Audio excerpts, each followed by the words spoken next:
Well, it's a very, very difficult industry to get into.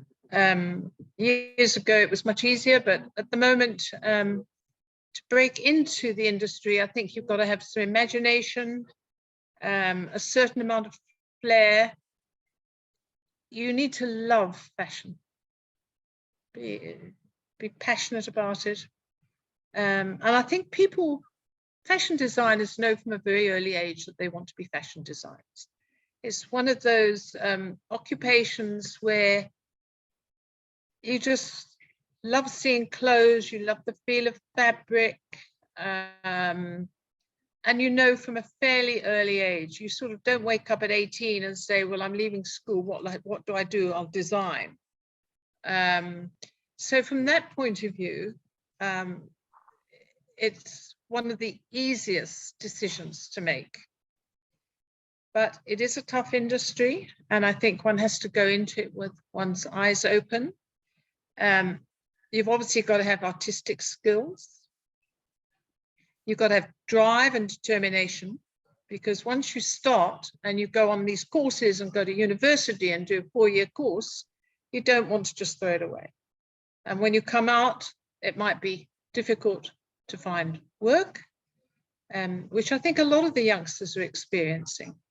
But, you know, social media is opening up. I've got girls that are coming to me, they're running fashion businesses on a website. But anyway, you just need to be determined, and I think hands-on. And never give up on your dreams.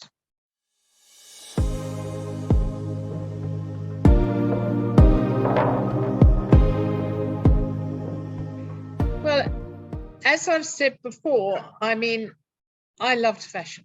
Never, ever thinking back in the 60s, 1960, believe it or not, that I was going into fashion. I mean, I didn't really give it a thought. I just knew I loved fashion. I took a course in my school as well. I think we called it needlework. And I was the top of the class, and you learned to grade patterns. So yes, I started making my own clothes. I made my sister's wedding dress because she was my older sister. But when it became time for me to leave school, I was really, really lucky, because I saw that Harrods, which is probably one of the most prestigious stores in the world, in London, were looking for trainee buyers. So I took a different route to what some of the designers might take today. Anyway, I went to Harrods and I was accepted. I just thought I'd walked into heaven. I mean, I don't know if people today know Harrods, but people that have traveled would know it. The most amazing store. Whatever they do well. And the experience was wonderful. The training was wonderful. Then I got married, and my husband said that he had an opportunity to work in South Africa. So yeah, someone heard in London, because the rag trade is small, that I was coming to South Africa. And they were in London at the time. They interviewed me and gave me a job to work here and open the first chain of boutiques in Africa. Wow. Very, very exciting. So yes, I came to South Africa to do that.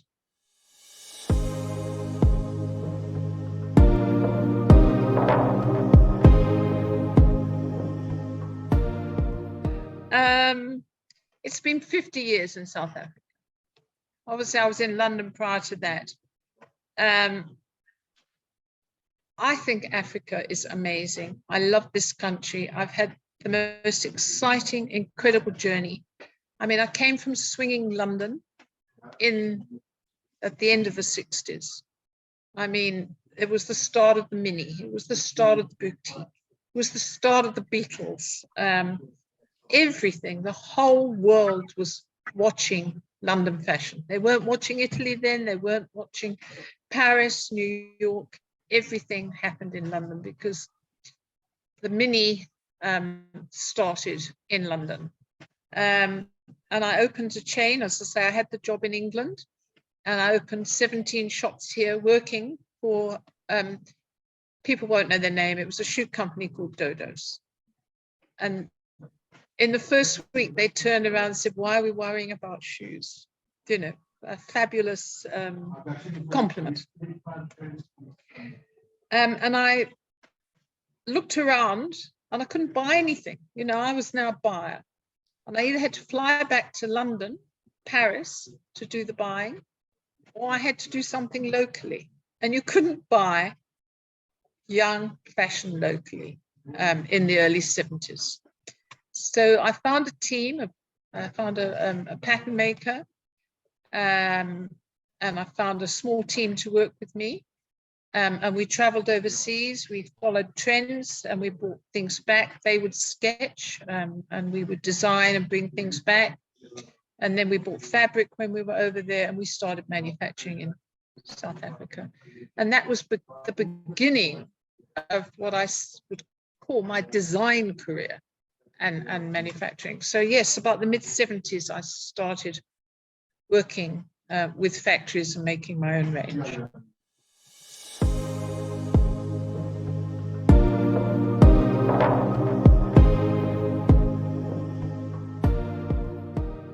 Well, currently we're working on autumn winter 23.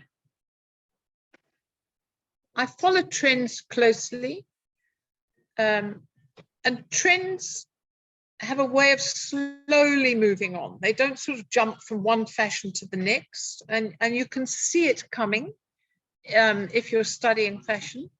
For autumn, winter, the colors are still bright, cobalt blue,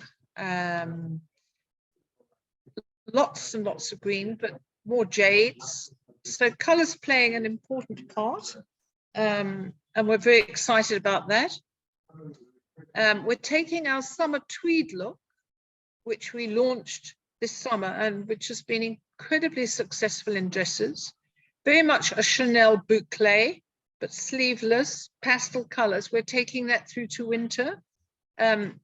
Chanel is still very, very popular in the winter ranges overseas and in next spring. So it's a trend that's going on. So we will be doing our summer tweed look, as I say, and taking it through to winter.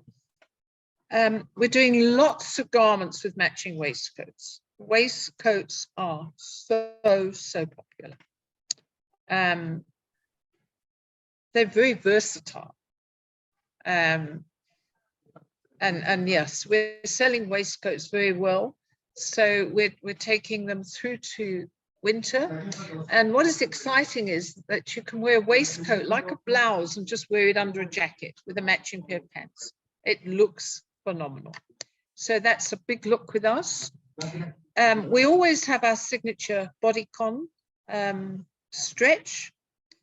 And we're always doing a capsule range. You'll always have a little black dress, a sleeveless one with a sleeve, and then a couple of new colors and new trends. We do this every month because that is one of our best sellers.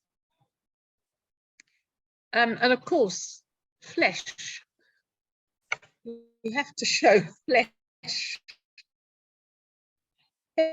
Everyone is wearing cutouts. So again, for winter, I think once, it does get cold.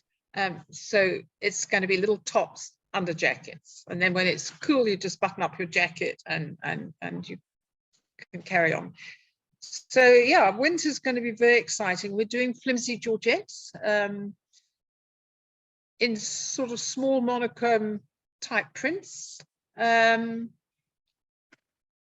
then we just always have our classics. We'll have our trousers, our jeans, our long sleeve t-shirts, but all in the new colors. And a purple, I think, is going to be a very big trend for winter. Purple and cobalt.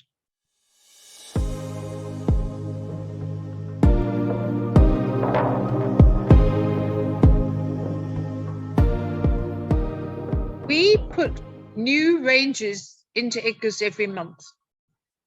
So obviously the winter collection will only go in about February, but we're still working on summer, high summer, Christmas.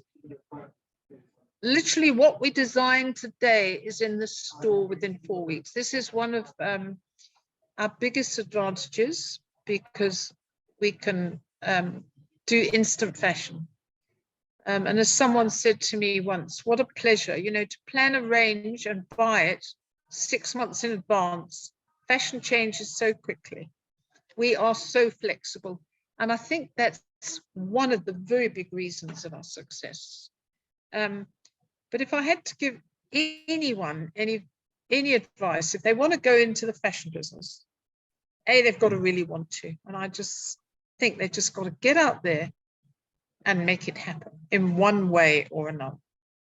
They can go into manufacturing, they can go into designing, they can open their own website, social media is there for them.